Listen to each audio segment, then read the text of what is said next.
Hi, this is Paul Palmer. I just finished presenting the first day of the Responsible Person course on behalf of RSSL.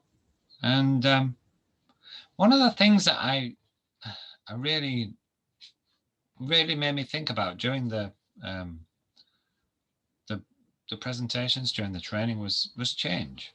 Because we are in a period of significant change in the UK. And the pharmaceutical industry is no different to the rest of the industries and companies around the UK that change is coming. There's no doubt. There's no avoiding it.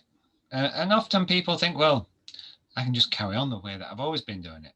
Well, if you're trading between the UK, even Britain, and Northern Ireland, then you need to prepare for change. If you're in Britain and you want to trade with the European Union, then prepare for the change.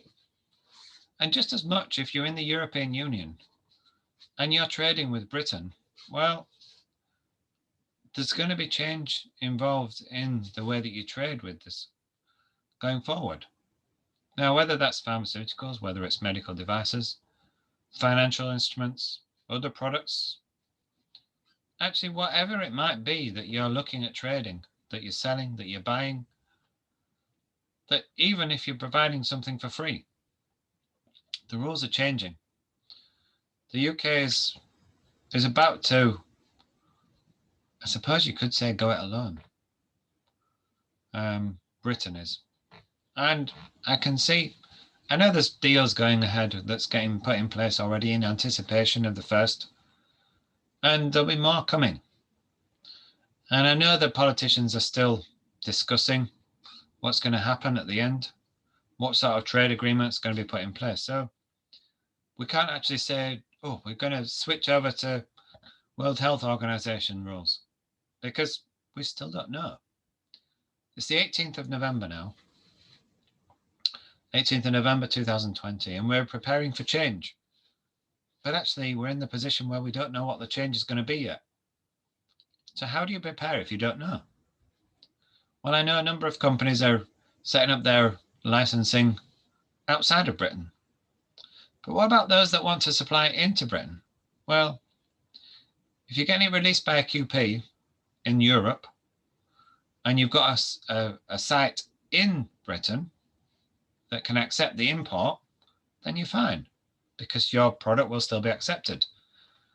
But what if you're supplying from Europe into Britain direct? Well, you're going to need to make some change. You're going to need to work out what extra requirements there are. Who's going to take responsibility in Britain for you? If it's pharmaceutical products, who's going to do the import? Who's going to be the RPI?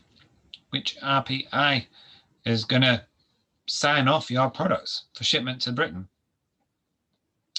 And I believe there's going to be opportunities for unlicensed medicine supply, because although they're talking about actually confirming any license that's valid now to be valid in Britain, then what about people that don't want to supply? Their license might be still valid, but it might be that they don't want to allocate that amount of stock. So the likelihood is companies are going to have the opportunity for unlicensed supply. So if you've got a manufacturer special license, then you're in a position where you can benefit significantly. It's maybe only in the short term while things get sorted out, but sorted out could be a couple of years. I know the transition period that they're announced already is going up to 2023 for the RPI implementation. So you're required to have a named RPI, but the actual additional training that's going to be required is going to have to be developed and implemented over time based on the legislation that has to be introduced as well. And that all takes time.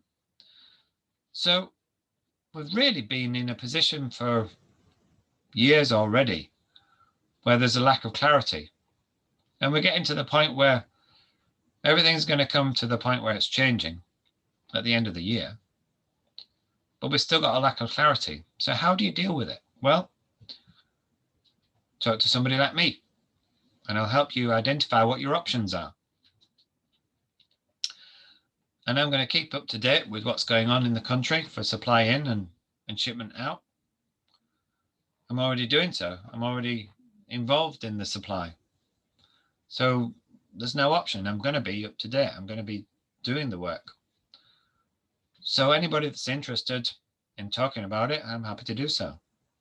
And if there's something that I can do for you that will help maintain the supply of medicines to the patients, then I'll be interested in supporting that, because that's what my primary purpose is as a QP, is to ensure that the patient gets his medicines safely, make sure that they're effective, of good quality. So if you need support, I'm happy to do so. So contact me here on LinkedIn and we can prepare for the change together. I'll talk to you soon. Thanks. It's Paul Palmer.